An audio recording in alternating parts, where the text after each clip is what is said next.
प्रिय विद्यार्थियों, जैसा कि मैंने आपसे कहा था कि हमारा जो वेदांत पुस्तक में सिल्वर वेडिंग पार्ट है उसे मैं एक साथ नहीं पढ़ा पाऊंगा, उसको टुकड़ों में अलग अलग भागों में पढ़ना पड़ेगा। तो बेटा मैंने आपके लिए इस तरह से उसको बांट दिया है कि कहानी की तरह बना दिया है ताकि आप उसको समझ लें तो फिर आप भूले नहीं। पहला जो भाग मैंने बनाया था उसमें मैंने आपको बताया था एक मुख्य बिंदु इस पाठ का, जनरेशन गैप, है ना, पीढ़ियों में अंतर। आज मैं ये जो दूसरा भाग आपको बता रहा हूं इसमें मैं आपको छोटे छोटे 3 बिंदुओं पर आपके साथ चर्चा करूंगा और इसे आप समझने की कोशिश करें। पाठ का नाम है सिल्वर वेडिंग।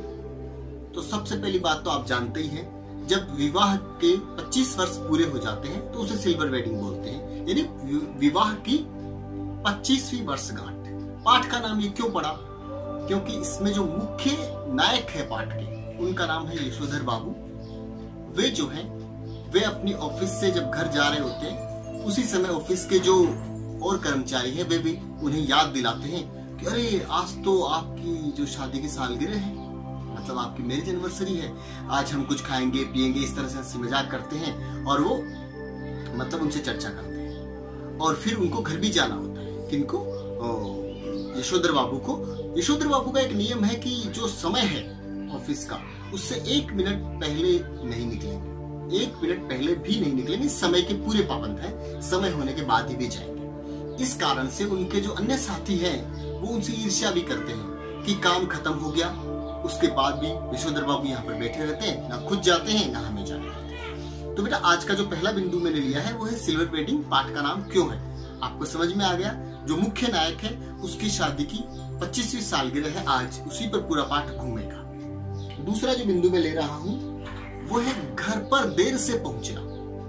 यशोधर बाबू ज्यादातर अपने घर पर देर से पहुंचते हैं। ये प्रश्न आपके बोर्ड में भी आ सकता है, तो आपको समझना है घर पर देर से पहुंचने का मुख्य कारण क्या है। बेटा जैसे हमारे घर पे हमारे इंतजार करने वाले हो, हमें समझने वाले हो, हमारी भावना को हमारे विचारों को इज्जत देने वाले हो तो हम समय से घर आएंगे। लेकिन मैंने जैसा कि आपको बताया कि जनरेशन गैप होने के कारण उनके जो बच्चे हैं उनसे बातचीत नहीं करते थे, उनसे उनके विचार नहीं मिलते थे, इसलिए यशोधर बाबू ज्यादातर अपने घर पर देर से ही आते थे। और सबसे बड़ी दुर्भाग्य की बात तो यह है कि आज उनकी 25वीं सालगिरह है विवाह की, तो भी वो घर पर बहुत देर से पहुंच रहे हैं। ये बिंदु। फिर इसके बाद में अगला जो बिंदु मैं शामिल कर रहा हूं, और इस भाग में आज मैंने जो तीसरा बिंदु लिया है वो लिया है कि अब यशोधर बाबू के बच्चे बड़े बड़े हो गए, वो अच्छी कंपनियों में काम करने लगे हैं, तो वो पैसे कमाने लगे हैं। तो वो जब कोई चीज ले आते हैं घर पे, फ्रिज है, कूलर है और कोई चीज लेके आ गए, तो वो ऐसे बताते हैं कि जैसे ये चीज मैं लेके आया, ये चीज मैं लेके आया। तो यशोधर बाबू को ये चीज पीड़ा देती है कि अरे भाई मैंने भी तो जीवन भर आपके लिए क्या क्या नहीं किया है, आप ऐसा क्यों बोलते हैं कि मैं लेकर के आया।